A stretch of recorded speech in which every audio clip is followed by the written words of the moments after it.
Okay, I just would like to add a comment under, I just blank.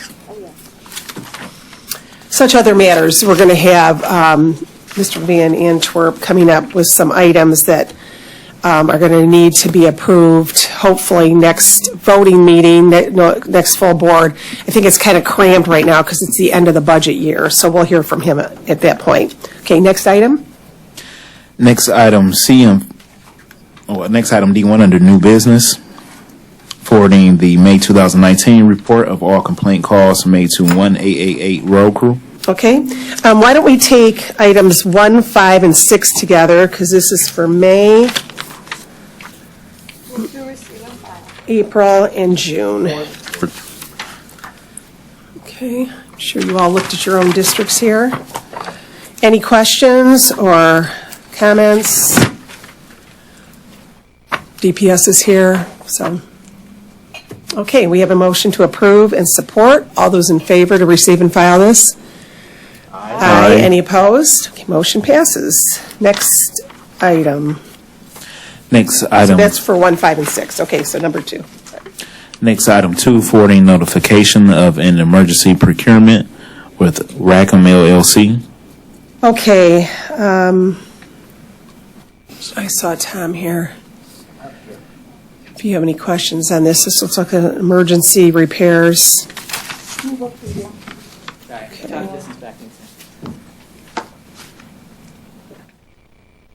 Okay, introduce yourself for the record. Sure. Tom Kelly, Director of Capital Development and Building Administration. My apologies, I was talking with, I was talking back there about another issue we had. Which one are we on here? We're on 2, actually, why don't you just take your, for 2, 3, and 4? Sure. These are all similar. Yes, okay. These are, so these were emergencies we had.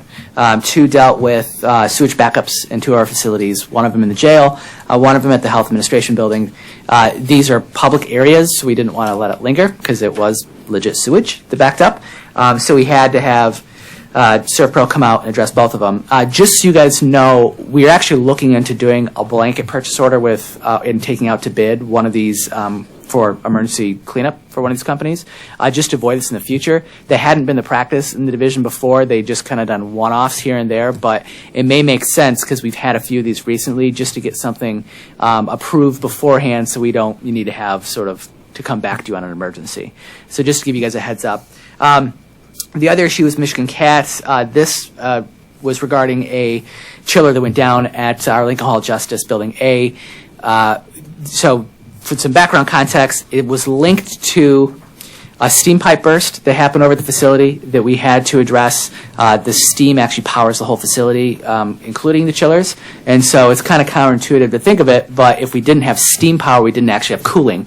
So because we took down that steam line for about 2.5 weeks, we wanted to make sure we had cool air circulating in case we reached, inclement temperatures. So we had to sort of address that really quickly because the steam pipe was not something we foresaw. That was a rupture that happened. We had to address, and we had to get the Michigan Cat folks in as soon as possible. Now, the first incident happened back in February, right? How come we're getting these so late? I can't answer that question. Okay. I'm not sure. All right. Questions? Well, sounds good if you guys are thinking of another way to do this so you don't have to get emergency approval. Questions? Commissioner Dodd. Thank you, Madam Chair. I have a question regarding the chiller for the Lincoln Hall of Justice. Is this a permanent fix? No, they have there is a chiller as part of the building. But because that's hooked up to our steam system, we had to get an auxiliary unit to actually power the building because that one was down due to the lack of steam. So the portable chiller there now has already been taken away. That was just for auxiliary because the capability wasn't there through the steam. Okay, thank you. And then just one other question. You mentioned for the first 2 items, there had been a couple sewage backup issues that have already happened this year. How many would you say have happened? You're looking at them right here. Oh, okay, and that's for 2019? Yeah. Do you know, were there any that happened in 2018? There's one that happened in 2018, but that was a very minor issue. These were a little larger. These consumed a lot bigger area. I mean, these are something you can't predict usually. They happen, I mean, at the jails, it could be, inmate clogs a toilet and it backs up, or a pipe burst. You really can't predict a lot of these. It's pretty much luck of the draw. I mean, some years you may get by without any. So the majority of these issues our plumbers can address. It's when the sewage spreads to an area that needs to be, fumigated or whatnot. So. Okay, thank you. Any other questions, comments? Do we have an approval? Yes, 2 and 3 and 4. Yep. 14's mine as well.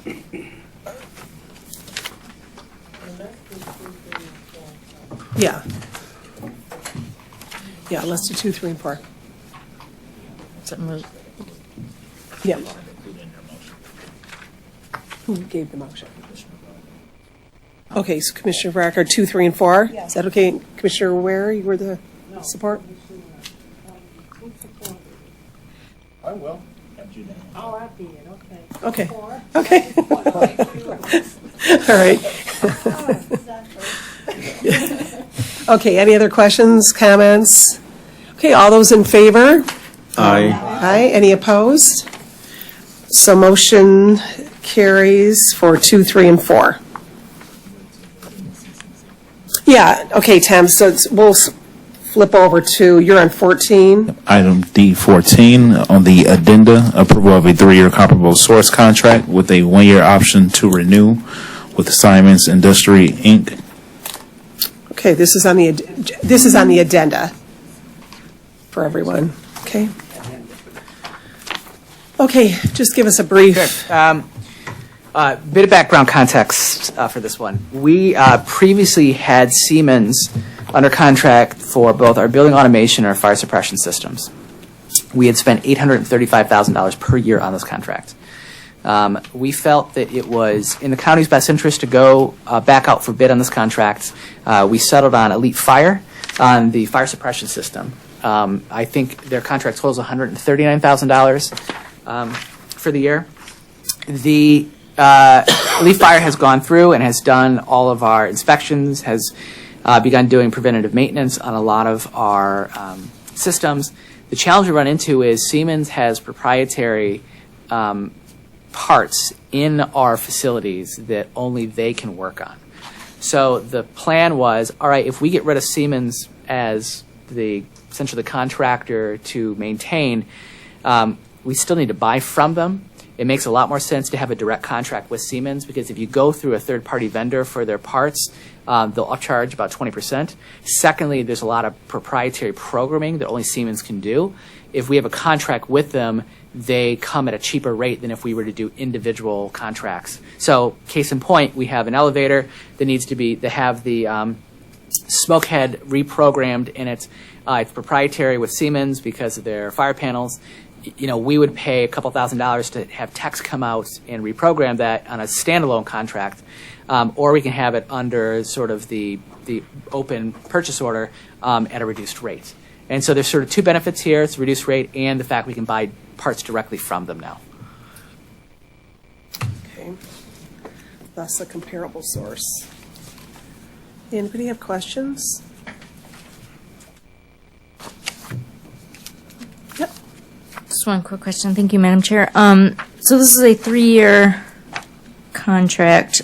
So do you think this is good to cover the jails while we're still using the old jails until we finish construction on the new jails? Yeah, so yes, I do, because the majority of the work is actually being done by Elite Fire. So that's, the bigger need.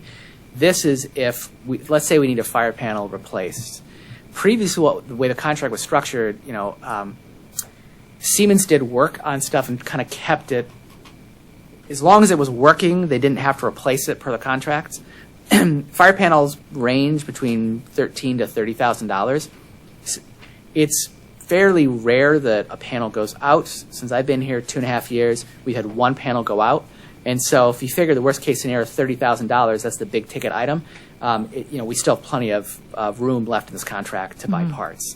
The majority of what this is going to be used for is a lot of replacement parts within fire panels, smoke heads, and various other sort of building automation issues that relate to our heating and cooling. But they're because our systems are old, they're largely refurbished aftermarket parts that we're putting in here. It is unlikely we're going to be wholesale replacing large pieces of this. It doesn't make sense financially, and there's no sense of putting in a system that lasts 30 years when you have 3 years left in the building. So it's just sort of a value judgment call there. Thank you. Okay, anyone else? Do we have a motion? I'll move Okay. to pass. Support. Okay, we have a motion to approve and support for that. All those in favor? Aye. Aye, any opposed? Okay, motion passes.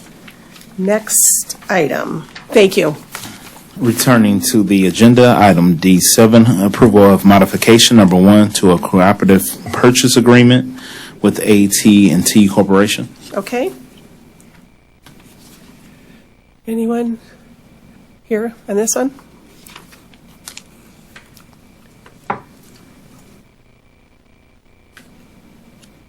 Good morning.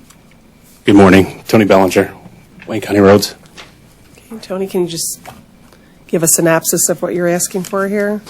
What we're asking for is a contract modification to the existing contract. We've got AT&T, a cooperative with AT&T, and they're working on finalizing their cooperative. However, it hasn't been completed yet, so we're extending out the existing contract till December to allow for the services to remain in place until we can get that final contract finalized, or until AT&T can get their final cooperative contract finalized.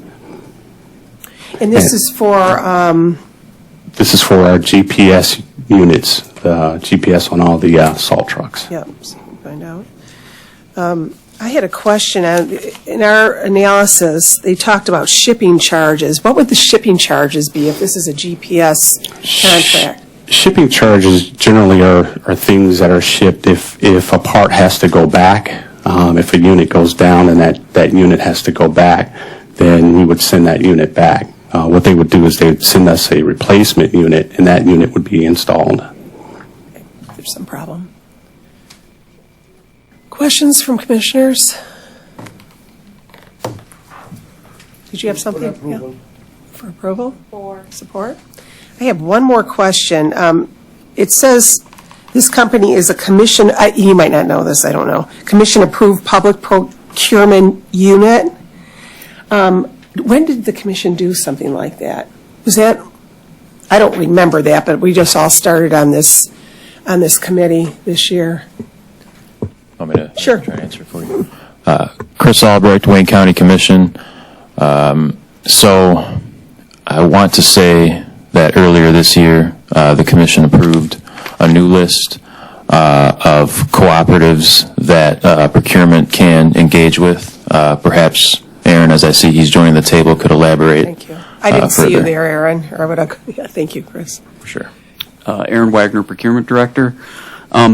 There is a list of 12 cooperatives that the Commission has approved that the county can engage with. Recently, or earlier this year, I had submitted a revision to that list because 2 of the cooperatives had actually merged. So Omni Partners and, was it Value Point, I believe, are the 2 that have merged. So they basically, we were recognizing that those cooperatives are now under a new name. So it wasn't, we weren't necessarily adding a new one per se, it was just basically recognizing the name change and the merger of those cooperatives. So we approved the cooperatives at the beginning of this year? Mm-hmm. Okay. I don't, it's kind of like the whole engineering thing, right? Mm-hmm. Okay. And a list of those cooperatives are on our intranet under M&B. So if Okay. you look under procurement, you'll have the procurement ordinance, a list of breakdown of what buyers are responsible for what departments, divisions, and then also a list of the cooperatives that we are approved to use. Okay, thank you for that. Okay, anyone else? We have an approval and support. All those in favor? Aye. Aye. Any opposed? Okay, motion passes. Thank you. Next item? Next, item 8, approval of a one-year cooperative agreement with Train US Inc. Okay. Thank you. What's this? Tom Kelly, Director of Capital Development and Building Administration. It's a pretty straightforward contract. We have a need for refrigeration supplies to keep our buildings operating in the cooling season. Granted, it's towards the end of the cooling season, but this is an ideal time for it because we're in preparation for next year's cooling season. As we spend a good portion of our spring actually getting our system sort of up and running, it's important that we have our refrigerant supplies ready to go for it. And this is very similar to the Siemens situation. We have a number of pieces of Train equipment, chillers at our jails. Division 1, 2, and 3 actually are Train chillers.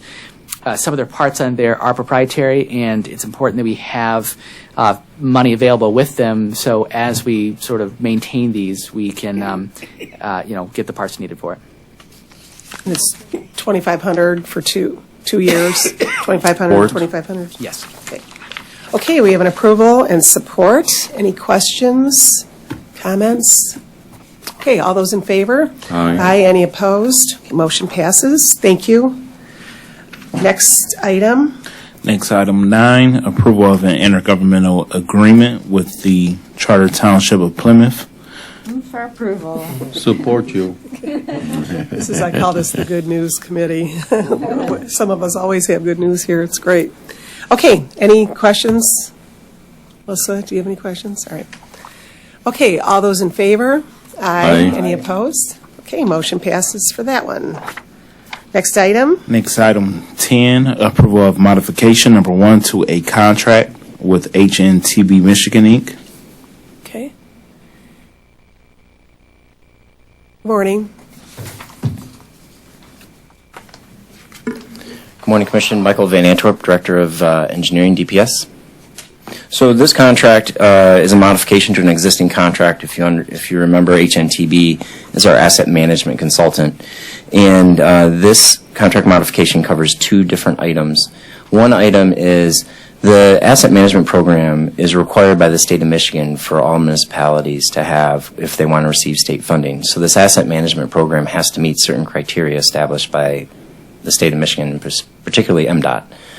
So Wayne County was one of the first, I think it is the first, was the first to pursue this asset management program. Since we signed that contract with HNTB, MDOT and the state has come out with a couple more requirements to make sure our system or our asset management program meets their criteria. So we added some of the scope additions is for HNTB to address those items and make sure they're documented in our document. And the other item is for modification to the contract to help us write an InfraGrant. InfraGrant is a federal funding for large infrastructure projects. There's, I think it's $500 million. So it's usually half the states get an InfraGrant from year to year. It used to be called Tiger. It's an extensive application program. The deadline is March, so it's very important that we get our consultant moving forward on it. The InfraGrant that we're looking for is to help us for the construction costs for Miller and Rotunda Bridge. Ford Motor Company has been working with us on this collaborative effort. HNTB will be a very important partner, as well as an engineering firm that will be coming before you soon to approve their contract as well. Okay, so you're adding the Miller. And what was the cost of the Miller Bridge, did you say? I bet $50 million? Yeah, $50 million is probably Right the now, best one right 50. now. Right now. Give me till Christmas, I'll go to 55. Yeah. Okay. Kiddingly, sorry. Yeah, maybe not. I'm going to start a GoFundMe. Commissioner Haddis, did you have a question? Thank you, Madam Chair. Yes. You mentioned the Miller project. You applied for the Tiger program. How Can you much turn on your mic? How much you expect to get the full amount or part of the cost? The Tiger Grant, I'm sure you're familiar with it. I understand the state has applied for several. Mound Road got one. You can't tell the cost right now. Tiger requires a match, and the more the local municipality, including the local state, puts up as a match, the more favorable your application is going to be. Part of the process that we really need to start right now, and prior to the March deadline, is a lot of lobbying the federal government to how important this project is. Tiger/Infra, one of their key components is economic development and the impact to the community. So you try to show that by doing this project, we're not only going to have more employees, but these employees are going to make more money.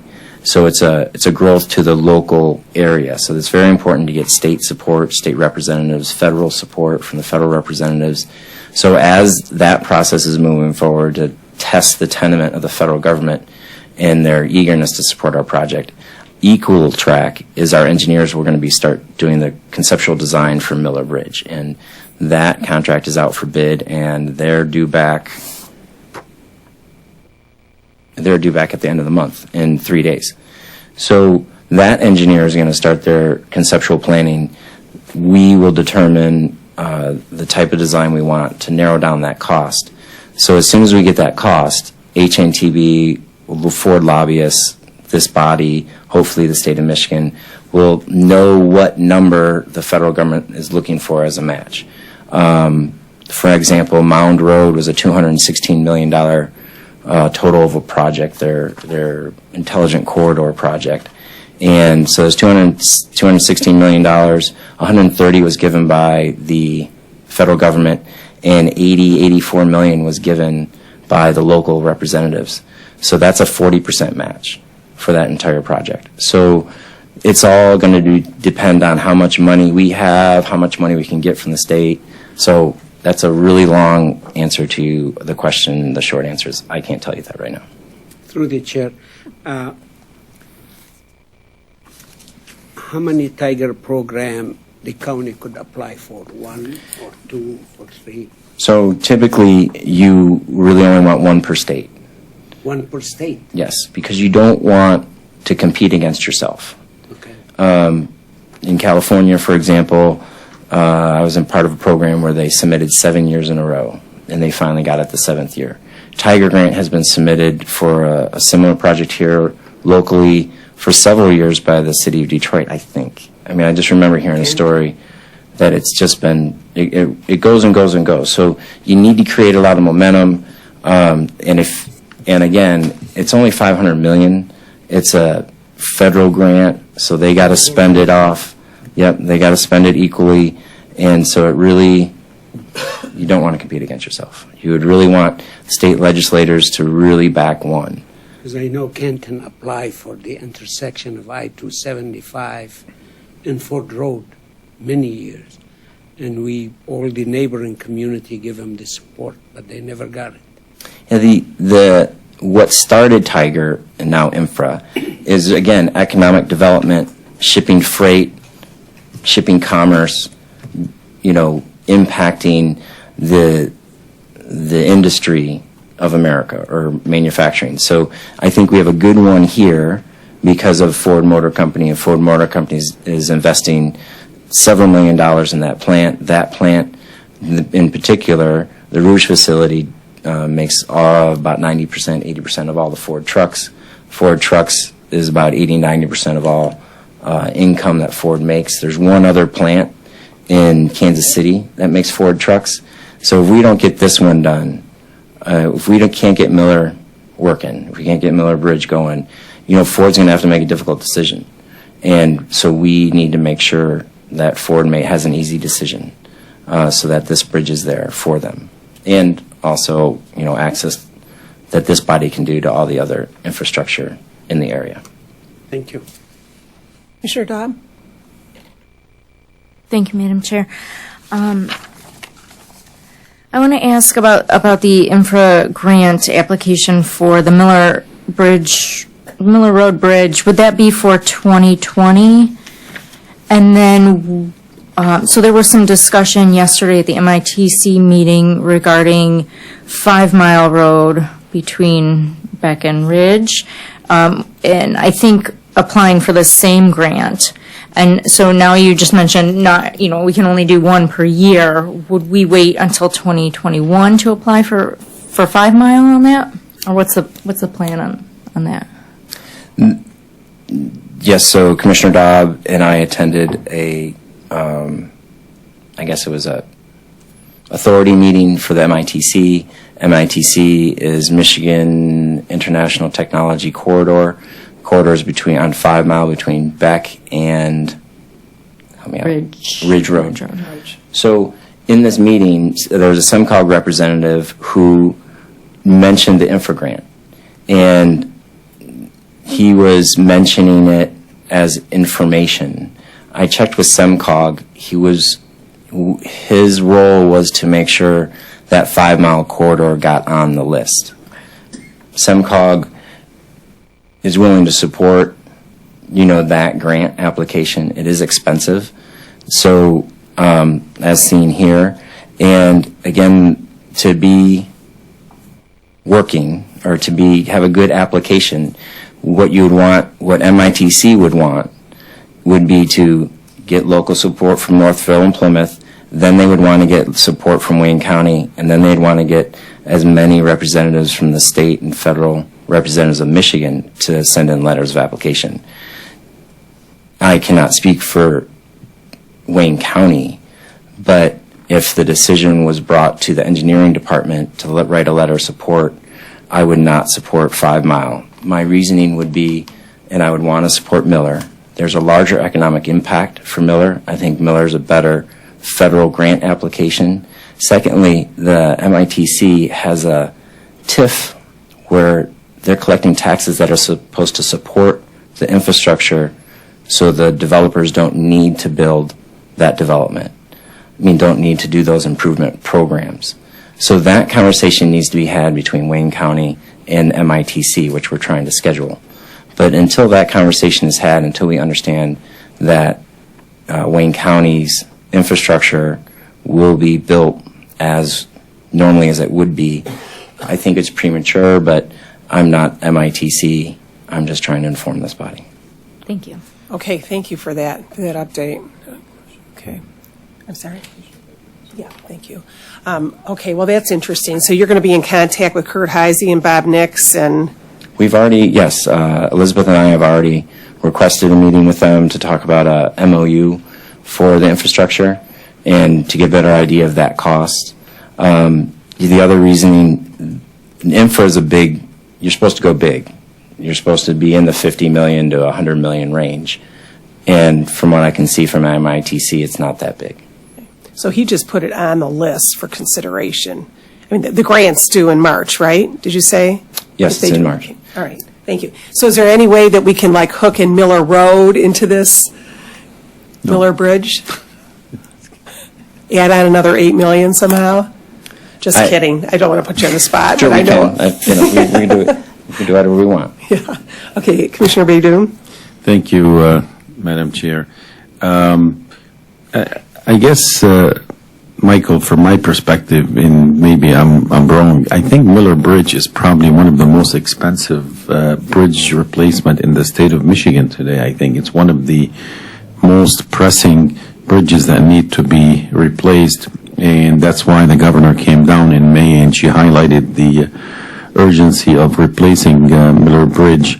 I know for a fact that both senators of Michigan also can play a role, and both members of Congress in the 12th and the 13th district, Debbie Dingell and Rashida Tlaib, also support the replacement of Miller Bridge. Do you need anything from me as a commissioner to get some kind of support, to be letters of support to be submitted with your application, so they can understand that even the state senate, the senators and the members of Congress are also in support of this project? Thank you for asking that question, Commissioner. Yes, we need letters of support, but also I would suggest that this body make a couple trips to D.C. to really get in contact with the federal representatives I would hope that this body could team up with the lobbyists at Ford Motor Company, who will also be pitching this project, so that we could get on the schedule of the chief of staffs for these federal representatives. So we really, as my boss says, grease the biscuit for this project. Hi, Beverly, Director of DPS. On that point, because we've been working on that even prior to Michael joining our team, this is going to be a separate effort. We want to wait and see what the outcome of getting this contract approved, and we have such a meeting planned. It's going to be called Stakeholders Meeting. We've routinely, since 2017, been meeting with Ford and Dearborn and others, and we're going to get everyone together and hopefully schedule a meeting before the end of September, 1st of October, just to discuss the strategy. Once we hopefully have a consultant in place to write the grant, which would include, of course, this honorable body, as you mentioned, the other representative of Congress. We have others who have reached out. We have someone from the governor's office as well as City of Dearborn, because it will take a collaborative effort, to really get this grant. Ford has pledged to use some of their lobbyists. We have others as well. So just want to add on, we're going to have a separate meeting, which everyone will be invited to attend, just working on the strategy for when this grant is completed for submission for approval, because we're going to need it. Good, thank you. Just one note, the representative of Haley Stevens was also at that MyTech meeting the other day, and she was supportive of the maybe future grant that Melissa was talking about, but she may be something that, even though she doesn't represent that area, she may be someone to Great. loop We'll in. make sure we include our office. Yeah. The stakeholder meeting is very important, and we have been waiting for this to come before this body, but that strategy meeting is going to be very important. Yes. Okay, Commissioner Haddis? Yes, to Mrs. Watts' point, and Mike, maybe when time come for Mr. Baidoon to get involved, resolution from the whole commission to go with the application. That would be great. And it's barbecue, right? Yeah. I hear so much about it. I mean, Smart man, it's good. I second that. So that would be, yeah, we call it Baidoon resolution and signed by all the commissioners. That would be great. You didn't hear what he said. He wanted Yeah, to have it at a No, barbecue. that would, I second that motion. Yes, can I make that motion? I'm allowed to. I consider Written it as a down. motion. They can buy and you can cook. Okay, thank you. That's very informative. Anybody else? Commissioner Dobb? I just have one quick thing. Thank you, Madam Chair. While we're on the subject of the HNTB contract, I'd like to request another presentation of the 10-year plan, if we could have that at some point, especially with what we're going to do for the 2020 road projects. Yeah, and we've already, Bev and I have talked, we're trying to pick a date where they can come back to this committee, and then anybody else that wants to join us, the commissioners. Thank you. Okay. Commissioner Baidoon, I'm sure, moved approval on this. I'll make a motion. All right, we have a motion to approve and support. Any other questions, comments? All those in favor? Aye. Any opposed? Hearing none, motion passes. Next item. It should be number Next 11. item 11, the Department of Public Services Engineering Division is requesting commission approval to participate in the Michigan Local Agency Pavement Warranty Program. Okay, this is a new program. Michael Van Antwerp, Director of Engineering, Department of Public Services. This is a required program by the state of Michigan. We need to participate to continue receiving funding through MDOT. The warranty program has been a discussion. I've returned to Michigan, and it's really about how you warranty new road construction, rehabilitation construction, and there's quite a bit of documentation that's required, but it's just really to inform this body, hopefully, that you decide to accept the resolution, and because we need to. That was my question. He asked what, receive and file this? I don't understand. I think it's actually an approval that even the local communities have to do it, right? That's correct. Okay, thank you. Support. Okay, wait, so these are projects that are over $2 million? Is that correct? Is that correct? Where the paving work's over $2 million. So who on our side is going to keep track of all this? Because it does sound like it's a lot of paperwork. Are we going to have someone specifically dedicated to this so that we don't miss something? We have an open position right now Oh. where we're looking for someone who would be the lead, or at least the person making sure that our staff is documenting all the warranty that's required. Okay, is this like a good thing? I don't sense a lot of enthusiasm in your... It needs to be done. It should be done. There's different ways to go about doing it. I think MDOT, this is a good program.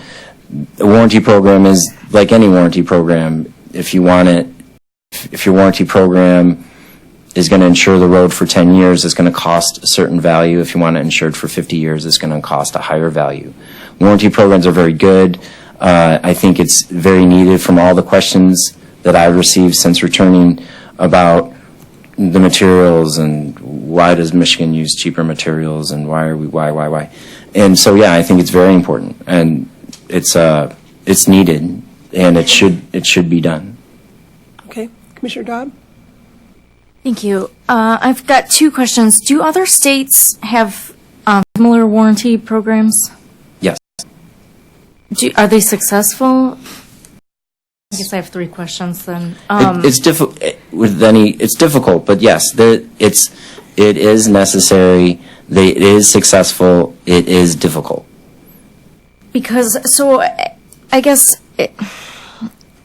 is there difficulty in proving that when there's failures, it's not a failure on the engineering side of things? Does legal have to come into play at some point? Yes, legal would come into play in most of these because of the high dollar value. What we're saying in the warranty program, like I-94, what's going on right now, there's engineers making sure it's done right on our side and on Ajax's side. Let's just say we're MDOT, and on Ajax side, and making sure it's done right. There's materials being tested. So let's say in 2-3 years we start to see a wear that's not expected. Well, then we're going to go approach Ajax and start having negotiations and really stating what went wrong, who's at fault, and that's a lengthy process. It's difficult because infrastructure usually doesn't show a wear until about the 9th, 10th year before materials start showing its wear. But there are really neat cases that I've been involved with where new section of highway, let's say 3 lanes each way with a decel accelerating, so it's pretty big concrete structure. The contractor installed loop detection, and in his construction that he did not need to do, but he did it for himself. What that loop detection did was count how much traffic went over. So when the material started deteriorating to a point where it raised some red flags with the warranty, the contractor came back and said, yes, but your specifications said it was 11,000 vehicles per day, and now it's 16,000 vehicles per day, so you can't blame me for it being deteriorating quicker. So warranty programs need to be very well thought out, very well documented, and yes, it is illegal, would require legal. No one's going to, I don't think any contractor is just going to roll over for $2 million plus. Who ultimately makes the decision if the warranty is paid? Depends on the funding source. Okay. Okay. Well, if you have more to add. Ron Agasinski, Engineering Division. The program requires, like us, Wayne County, to inspect the roads on a yearly basis. If we determine, and we have to submit these reports to MDOT, if we determine there's some deterioration that's covered by the warranty, we submit it to MDOT, and we get the contractor involved. But the contractor and Wayne County together can agree on a solution, then that solution gets implemented. If we disagree, then there's an MDOT resolution process. So we go through the MDOT resolution process, and if that doesn't work, that's when legal then comes in too. So there's multiple steps on who determines on what level things can happen. Okay. All right, thank you. Okay, Commissioner Baidoon, did you have a question? Yeah, I got a question and a comment. Thank you, Madam Chair. I just took a trip to Niagara Falls this past weekend, and, there was construction on Highway 401 going to Niagara Falls. I mean, I'll tell you, the way they do the roads there, it's really amazing. I mean, I started thinking maybe we should all make a trip to Canada and see how they do the roads. There's got to be something either with the material or how they clear their snows. And I talked to some people there in Niagara Falls, and many of them, they told me they use sand. They don't use salt, and that's why the roads last longer. Beverly Watts and I talked about this before, and and I know maybe we're getting off the subject here, but I don't know who sets the standards in terms of the roads and the components of the concrete and the asphalt. But I'll pose this question. You're an engineer in Tehran and to Beverly. Why can't we use sand in Michigan? Is it because we cannot be able to recapture the sand, or is it going to clog our systems? I know they use it in other states, right? Yeah, they do. They do use in other states. They even do it up north. The QEW is different than our road system. The QEW, from the last time I drove it, is surface drainage for the most part. So the sand they use goes into their ditch. Most of our roads have storm drains. So the sand that we would be, if we did decide to put sand on, would go into our storm drains, and that would clog it up. Last time in California, the sand was an issue with environmentalists, because if you put too much sand down, it will cover the eggs of the salmon that are trying to spawn. Also, you're talking about a source issue. Sand is pretty easy to get up north. Sand is probably a little bit harder down here to get. I'm not familiar, but there's a cost issue in sourcing. Also, down here we get a lot of ice, and there's a little bit more moisture down here, so salt does break down that ice a little bit more than sand will. But Ron, do you have anything to add? You're correct on everything. Wow. Makes sense. Yeah. Anything else, Commissioner Baidoon? Well, and then the sand, all right, let's say we decide to go to sand. Now we have to start looking at all of our equipment to make sure it handles sand. Rock salt is a different material, harder, bigger aggregate. So there's a lot to be said and done with sand, and it's an option, but. I have a question. You said if someone determines a road should last 10 years, 30 years, do we make a determination like that in the county when we hire contractors on how long we want the road to last? I meant that as a warranty period. We would determine a warranty Right. period, and Ron, what's the warranty period in this program? Do you know? 3 to 5 years right now.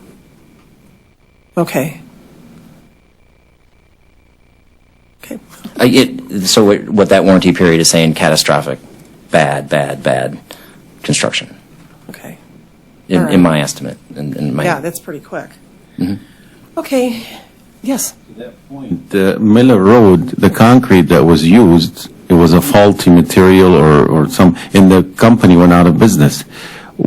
Who's to say that a contractor who does, I don't know how many miles and we go after them and they could declare bankruptcy or they go out of business? How do we go after them? How good is the warranty if they go out of business?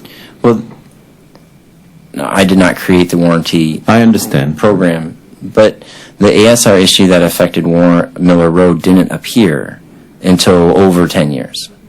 So we wouldn't even have known, if we turn back the clock, throw this warranty period.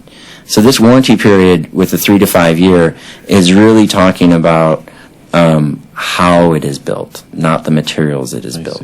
Okay. The ASR issue, as I understand, a lot of companies, a lot of agencies went after the companies for the faulty material, and I understand all of those companies went out of business. But like anything, if it's out of business, you can't recoup.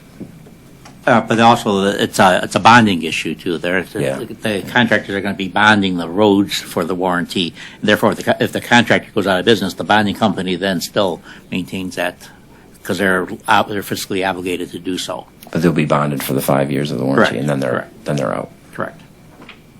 Okay, that sounds good. Commissioner Baker McCormick. Thank you, Madam Chair.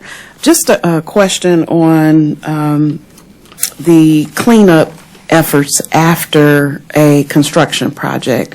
Is there anyone that follows up on debris left behind from repairs that are made, or?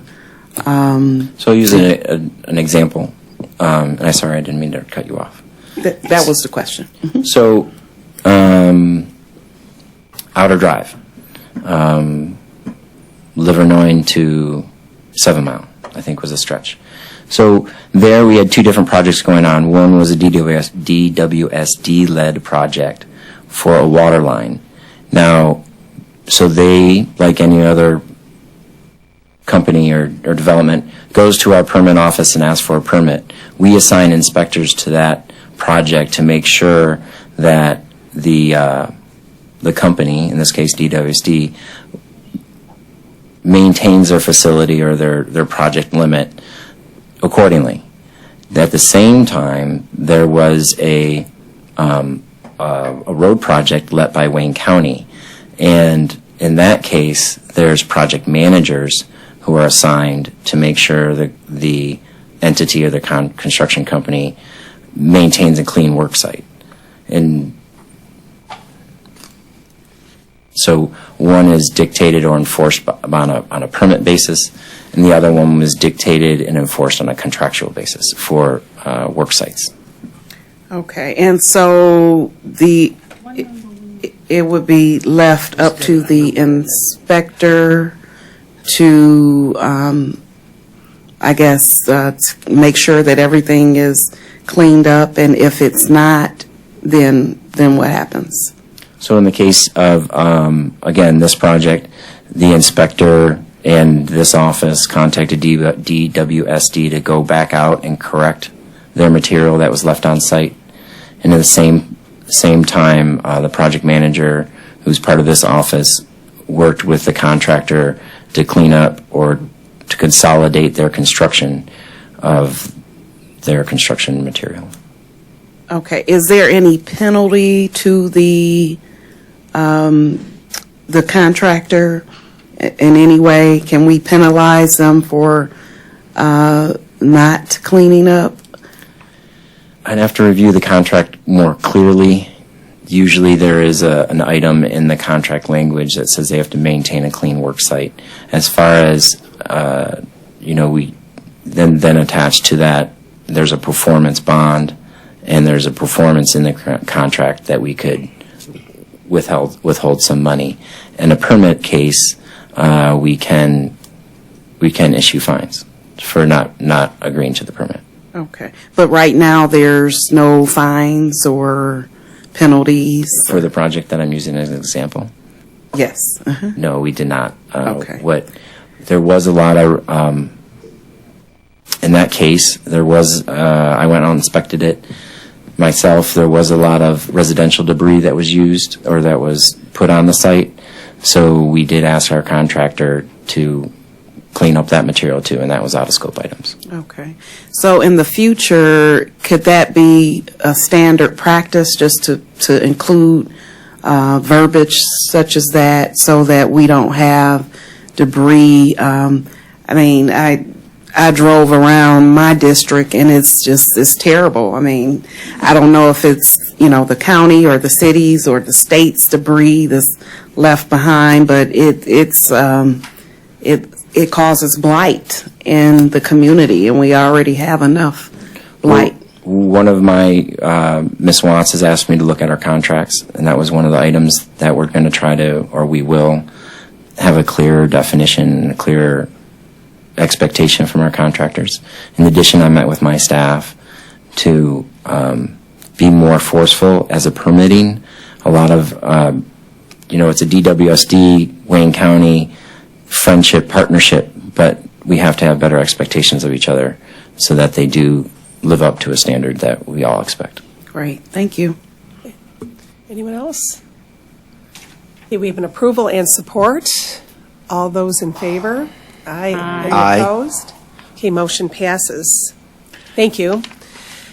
Okay, we have 2 more items and 5 more Approval of minutes. number 12 and 13. If, with all due respect, Commissioner, I'd love for you to support my motion to approve items 12 and 13. I didn't hear you Just say moving it that. along. No, I got you. I got I you. did ask you, You didn't did. I? You I did. didn't hear you say nothing. No, I said that was a good idea. Okay, so we'll take number 12, approval. We have approval and support. Yes, Okay. please. Any questions on this? All right, all those in favor? Aye. Any opposed? Aye. Motion passes. Okay, we're to number 13, Mr. Clerk. Item 13, approval of a contract with the Michigan Department of Transportation. Okay, Move to approve. Support. okay, I just have 2 quick questions on this. Now, will a warranty cover this? This is over $2 million. The warranty program isn't in effect yet. Okay. I think it takes effect October 1st. Okay? Yep.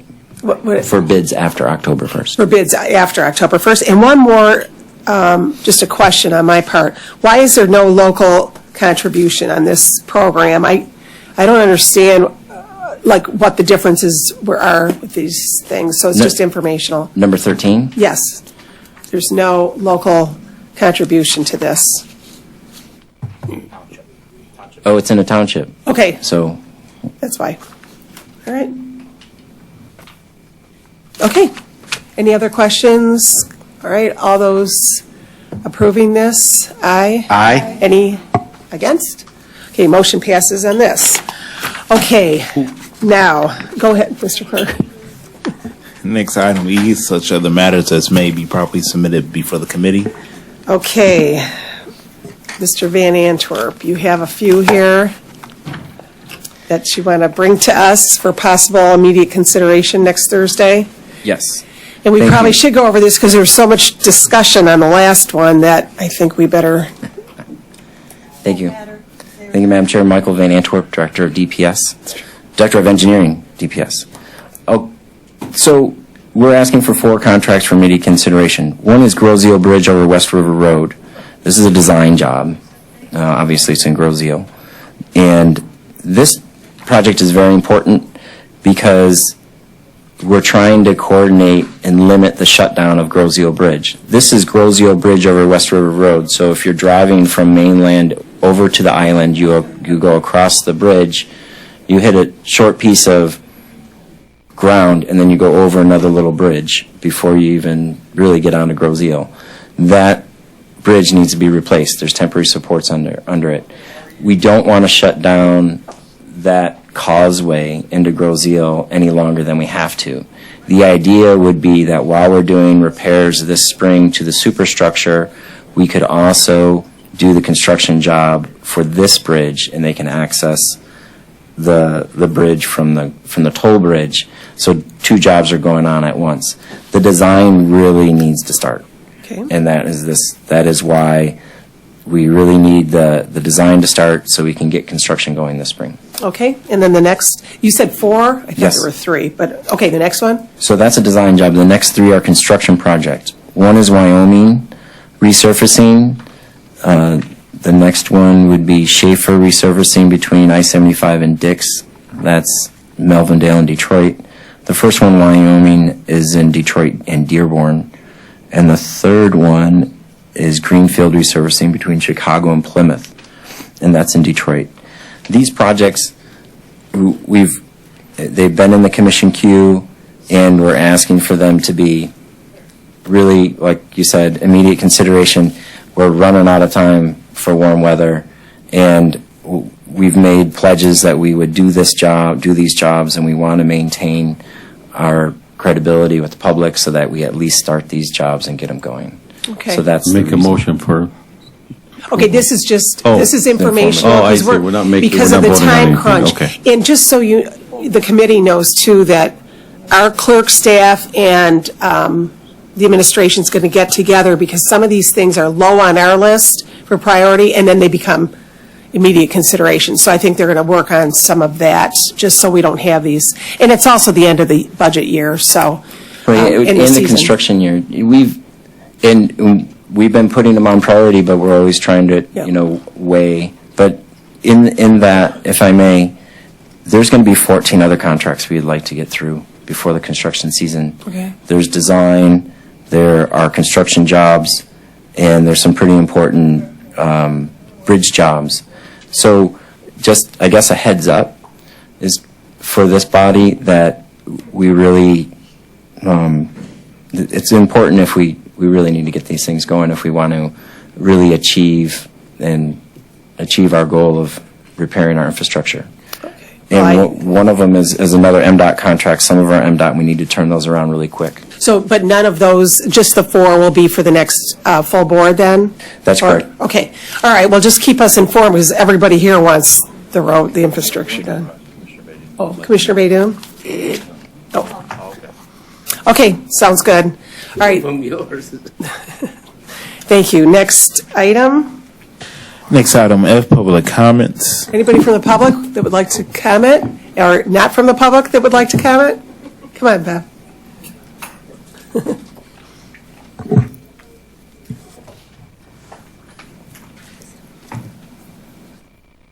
I talk loud anyways. Beverly, Director of Department of Public Services. Really quick, because I know this has been a long, lengthy meeting. I want to introduce one of our new Deputy Directors for our Roads Division, Mr. Steve Shea. He started yesterday. Great. So I just want to do a quick introduction. He comes with nearly 15 years' experience in road maintenance, from anywhere from Hamtramck and as recently as City Detroit, working in their DPW shop there. So we're very grateful and glad to have Steve join our team with his wealth of experience. And again, he is the Deputy Director of our Roads Division. So Steve, real quick, because I know they got another meeting coming, just give them a little introduction, your background. Thank you again for having me, introducing me, Director Watts. My name is Steve Shea. I'm a civil engineer with extensive background in road maintenance. Director Watts said, I come from the city of Detroit, previously general manager over street maintenance division. So I have a master's degree in urban planning and development. So I come with extensive background. Hopefully I can serve you guys in a great capacity, and I thank you for the introduction again. Great, welcome. Thank you. All glad to have you. Okay, thank you. Thanks. Next item F, public comments. Okay, anyone from the public that would like to speak to us? Seeing no one? Item G, adjournment. Okay. Move. All right, we are now adjourned. Thank you, everybody. Sorry, Alona, going over. If you get an email that says your email is No, going no, to I'm not. discontinue, please don't click on it. I saw that. I'm like, I can't believe it. Somebody's attacking my new tab, so don't click on it. I turned it into IT.